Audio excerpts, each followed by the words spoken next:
Hey everybody, Roger here. I hope you guys are all having a great day.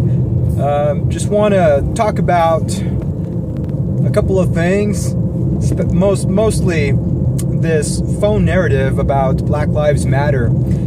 Again, Black Lives Matter is a structured organization that profits off of race baiting.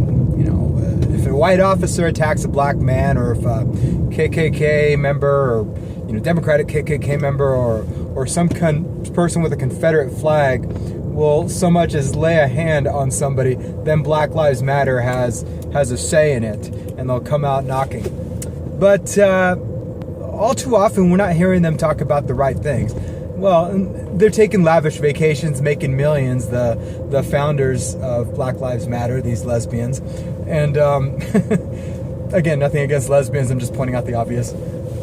But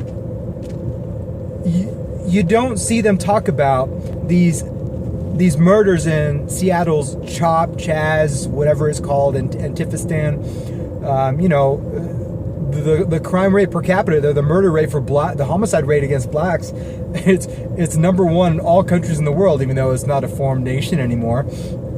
It's just insane. You didn't hear them come out against that. And then a lady gets run over, I think on the 4th of July, or maybe the day after, while they're barricading the freeways in Seattle.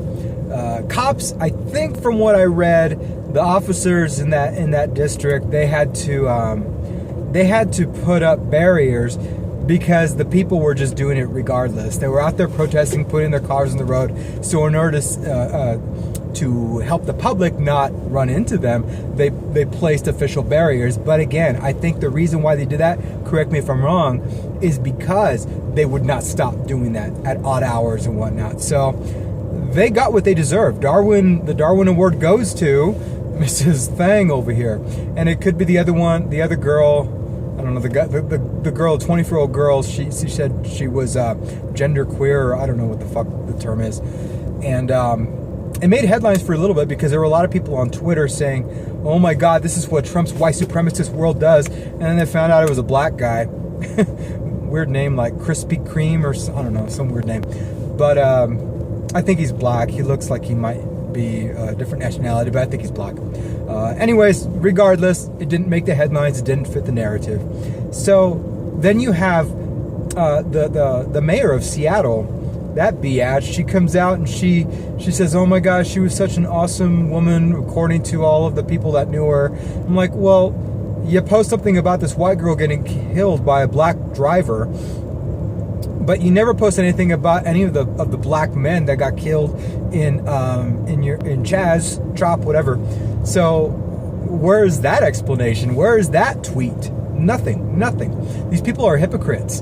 And then you have the people defending themselves in St. Louis. Those homeowners. Yeah, bad firearm practice, but. Hey, you defend your own. If I get my gate knocked down, I don't care what the media says or how they call it. I'm not racist. I'm defending my property. Castle doctrine, stand your ground, whatever. Again, depending on your state, and it really should be just all the way around. You defend whatever. No duty to retreat or any shit like that. But where I'm going with this is we've had a couple of weekends recently outside of George Floyd and Ahmaud Arbery and the guy from Wendy's.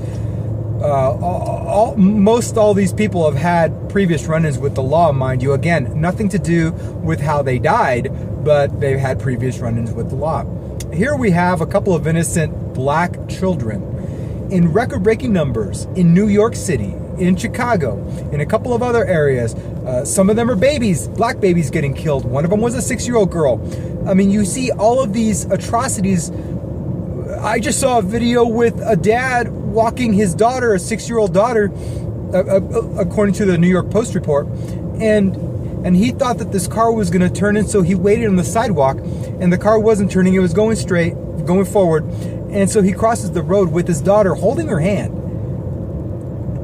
and that car goes slow, rolls down its window, shoots the dad in the stomach or the chest. The dad dies. The daughter is running away. Black dad, black daughter, and it's just heartbreaking. I mean, this is black Black Lives Matter is phony, and all the people that support it are fucking phony as well, because you guys aren't even really looking at the problem as a whole. You guys are chasing a boogeyman, and grant you caught one. You actually caught the Wrong Turn series revival in these dumbass, I would actually have to assume they were racist, because we've seen multiple videos of them now.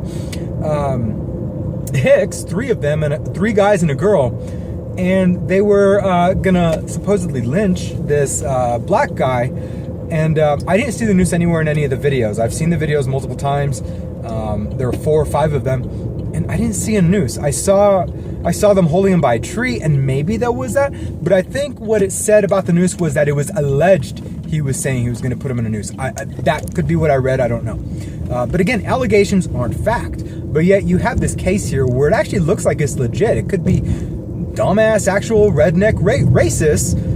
Nothing against rednecks, and nothing against, if you're a racist, be a racist. I don't give a fuck. Just don't come hurting other people with your racism. That's when I draw the line. You know, I don't know your life history. If you want to be a racist, go for it. I don't know what made you hate white people or black people or Mexicans or Asians or Filipinos or whatever. That's your deal. Hopefully somebody can change your mind there, but it's your life. Ultimately, you think the way that you want to, and you believe what you want. But you ruin your credibility when you have all these fucking hate crimes. Bubba Smollett, whatever his last name is, that's all I know him as. Bubba Smollett with the noose inside of his garage. So fake, and everybody's like, "Oh, Twitter is fact checking this thing." Trump said that it was that Bubba Wallace said it was a hoax, but in reality, that's not what he said. He never even seen the noose or whatever. Again, when you look at some of the interviews, yeah, we know he didn't see the noose officially.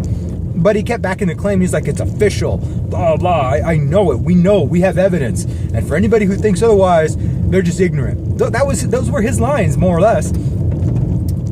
And Twitter has to come out and fact check. It's just getting ridiculous out there, people. I'm bringing up this because if any of you out there are Black Lives supporters, Black Lives Matter group, the organization, supporters, let me know in the comments below why you support this organization. Why, after they have ties with Soros, why after they have funding, why after the owners, the founders of it, go on lavish vacations, have just made millions of dollars with this, and don't even give a shit about black-on-black crime. If you think Black Lives Matter, you wouldn't care who the perpetrator was. If any of you are Black Lives Matter supporters, let me know. Let me know in the comments below why, and we'll go from there. All right, guys. Short video today. Like, hate, subscribe, don't subscribe, share, don't share. I do love it all. Peace out.